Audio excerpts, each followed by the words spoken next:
আসসালামু আলাইকুম। তো পাখি ইউটিউব চ্যানেলে সবাইকে স্বাগতম। চলে আসলাম নতুন আরেকটা ব্লগ নিয়ে। তো এই যে আজকে সকালবেলা ঘুমে থেকে উঠছি, উঠার পরে ছেলেদের স্কুলে দিয়ে আসছি, স্কুলে দিয়ে এসে এই যে আমি একটু কলা খাইতে বসছি। আর আপনাদের ভাইয়া দিয়ে আসছে, আমি ঘরেই ছিলাম, রুটি বানিয়ে খাইছি। তো আমি কলা খাইতেছি, আপনাদের ভাইয়া দুষ্টামি করতেছে।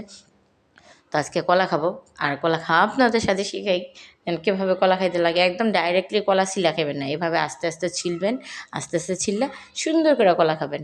আর আমি কলা খাই, দেখেন আপনাদের ভাইয়া কেমন করে। আমি সাতটা শিখ গেলাম যে না তুমি একটু খাও, বলে না না তুমিই খাও।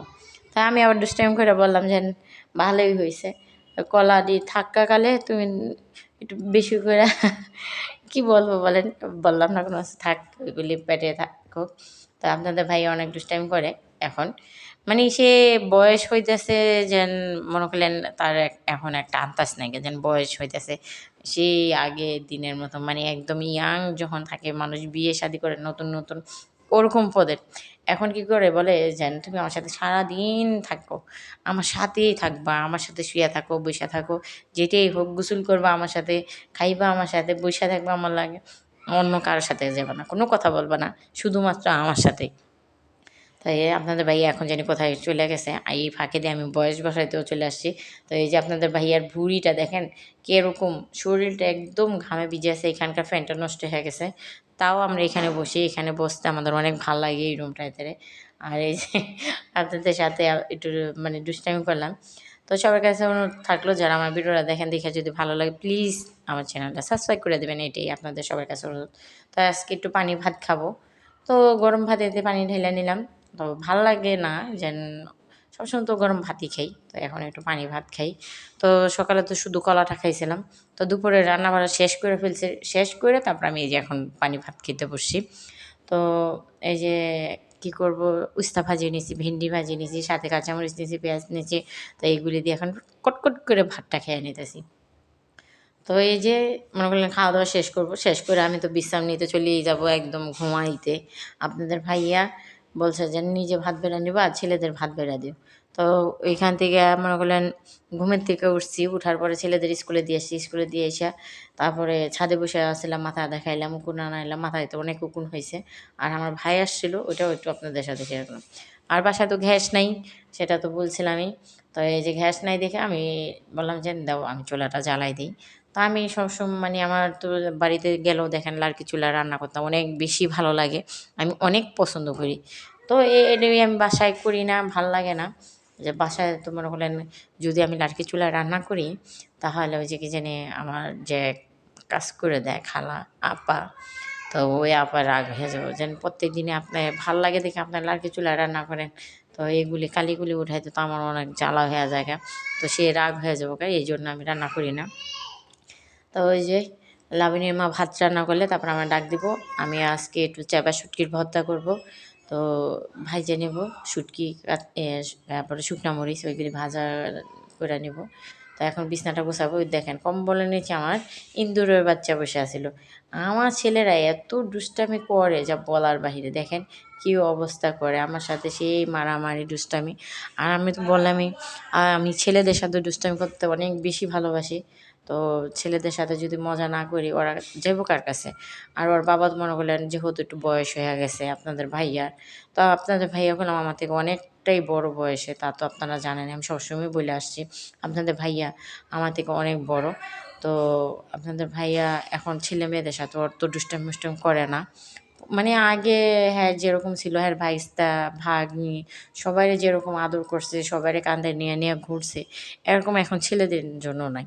ছেলেদের জন্য এখন মানে ওই যে এভাবে ভালোবাসা যেটা, ওই ভালোবাসাটা আছে, মানে একটা আদর কইরা কোলে কইরা নিয়া স্কুলে দিয়ে আসতো, ঘুরতে নিত, বাইরে ঘুরতে নিত, এই জিনিসটা আপনাদের ভাইয়ার কাছে নাই। তো আপনাদের ভাইয়ার কাছে তো এই জিনিসগুলো একদম হারায় গেছে গা।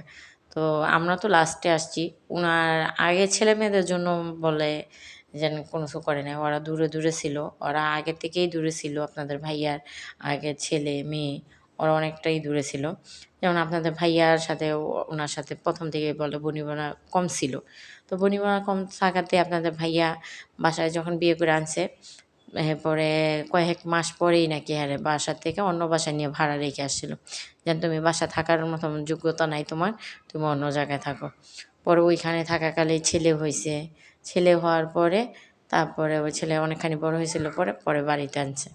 তো বাড়িতে আনার পরে আবার মেয়েটা হয়েছে অনেক বছর পরে। তো ছেলে তারপরও বড় হয়েছে, পরে অনেকখানি বড় হয়েছে, পরে আবারও অন্যখানে নিয়ে ভাড়া রেখে আসছিল।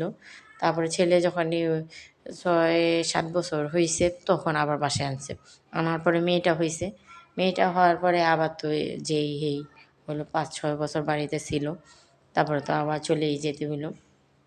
তো শুটকি, শুকনা মরিচ এগুলি ভাইজা নিয়েছি, আর এই যে এখন শুকনা মরিচের বটুগুলি বেছে নেব, এগুলি বেছে একটু কাগজে ভরে রেখে দেবো, যেন পরবর্তী সময় আমার হাতের কাছে এটাও থাকলে পরে আমি মনে করলেন যে কোনো একটা কাজ করতে হলে এটা নিয়ে বাস করে ফেলতে পারবো। বারবার মানে শুকনা মরিচ ভাজাও একটা ঝামেলার কাজ, আর আলসির ঠেলায় করতে ইচ্ছা করে না। আর এই যে আমি এদিকে শুটকি ভর্তাটা করে নিতেছি সুন্দর করে, পাটায় ডললাম, শুকনা মরিচ আগেই করলাম আমি বাইটা নিয়েছি, আর শুটকিটা মাত্র দিলাম। তো এগুলি বাইটা রেখে তারপরে এখানে আমি কটা ভাত নিয়ে আজকে খাবো, ওইটাও আপনাদের সাথে শেয়ার করব। তো কালকে আমি এই ভিডিওটাই আপলোড করছিলাম। তো আপলোড করার পরে এই ভিডিওটা এতে মানে কি ধরাই দিল, রেজিস্ট্রেশন নাকি কি জানি ধরাই দিল, যে এই ভিডিওটা এখানে চলবে না।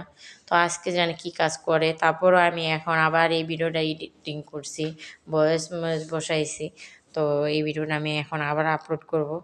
তো কি করব বলেন তো, আমি মানে এত কষ্ট করে সারাদিন লাগে ভিডিওটা বানাই, বানানোর পর যদি আপলোড করি তারপরে আপনারা যদি এরকম সমস্যা ধরায় দেন, আমি কি সেই সমস্যা করলাম? আমার তো এরকম কোনো কথাও বলি নেই, বেপাস কোনো কিছু করি নেই। তো কেন আমাকে এরকম করলেন আল্লাহ জানে আর মাবুদই জানে, আমি কি বলবো বলেন। আমি নিরীহ একটা মানুষ, আমাকে আসলেই কেউ ভালোবাসে না। আপনারা কেউ কোথাতে ভালোবাসবেন বলেন তো? আমাকে একদমই কেউ ভালোবাসে না। দুঃখী মানুষদের মানুষ কেউই ভালোবাসে না। সুখের আশায় এখানে আসছি, যেন আমি একটু সুখ করতে পারবো। আমার বাবা মা যেহেতু মধ্যবিত্ত ফ্যামিলি, আমি বড় হয়েছি, আমার বাবা মা বেশি বড় লোক না, অনেকটাই গরিব। তো ওইখান থেকে আসছি যে না, একটু বয়স্ক মানুষের কাছে বিয়ে বসলে, ওর টাকা পয়সা থাকলে আমি ওইখানে যেয়ে ভালো মতন খাইতে পারবো, কিনতে পারবো, ভালো থাকবো। এখন আসার পরে মনে করলেন সেই পোড়া কপাল নিয়ে আসছি, যেন ওই পোড়া কপাল নিয়ে আস। হ্যাঁ, একটু ভালো থাকতেছি, যেমন একটা এই যে এখন কষ্ট কষ্ট করে বিল্ডিং উঠাইছি, এখন এখানে আসি, কিন্তু এইখানে থাকার পরও মনে করলেন আমাদের কোনো সুখ নেই। মানুষের জীবনে আল্লাহ যতই দিক না কেন তারপরও মনে করলেন আমরা শুকুর বুঝি না। তো আমি এখানে আসি, ভালো আছি, খারাপ নেই। তো আজকের মতন ভিডিওটি এই পর্যন্ত। আল্লাহ হাফেজ।